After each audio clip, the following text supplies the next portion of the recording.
Alberta is not for sale still means what it says. For David Newton, it wasn't just a shirt. It was a stand, a history, a warning. By afternoon, as he strolled into the crowded Leduc farmers market, the first glares were already cutting through him.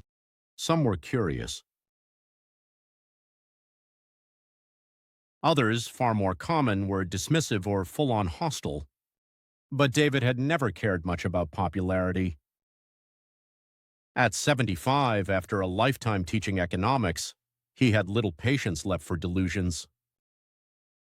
And now, in May 2025, Premier Danielle Smith announced what many had previously dismissed as a fringe fantasy, a binding referendum on Alberta's independence from Canada. The ultimate act of prairie rebellion. We will align with our values and take control of our destiny. They'd borrowed the symbolism straight from their southern cousins. Make Alberta great again, festooned in red and white, maple leaves traded for Stetson hats. The slogans were one part nostalgia, one part conspiracy, and entirely blind to the complex realities lurking beneath the surface. They promised Albertans would escape high federal taxes, loathed gun laws, and woke coastal values. Some of the most persuasive promoters went even further, floating that Alberta could join the USA itself, and each household would get a $10,000 bonus check from the Freedom Accord. The logic didn't hold up to scrutiny, but with unemployment climbing and housing underwater, hope doesn't need to be rational. You're just trading one parade for another. The Americans aren't here to save us. They'll come for our oil and leave us with Texas laws and Detroit pensions. For David, Maple MAGA was a bitter pill, but the numbers were against him, literally. In neighborhood halls, his PowerPoint on net federal transfers and provincial deficits won polite applause and rolled eyes. Alberta, despite its resource wealth, depends on Canadian equalization in downturns. We need the Canadian dollar's stability and rely on social transfers in tough years.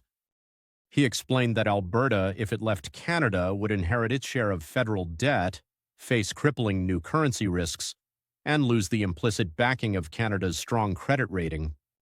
We become a petrostate on the open seas, squeezed between Wall Street on one side and an angry Ottawa on the other. But the crowd's eyes glazed over. The lure of a $10,000 check and catchy bumper sticker slogans were simply too hard to compete with. On referendum day, David voted no.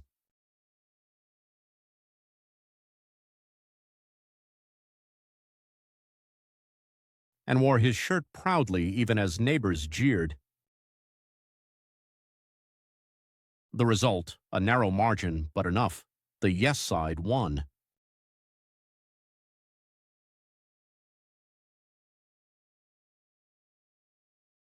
Plunging Alberta into months, maybe years of negotiation, uncertainty, and economic pain.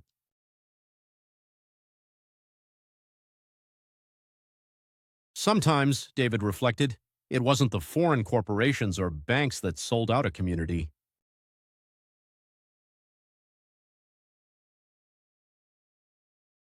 It was the people themselves, convinced by easy answers and empty promises.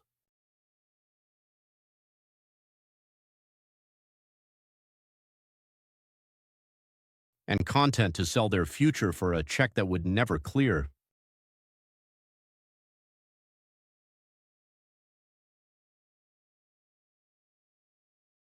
The shirt was right. Alberta wasn't for sale.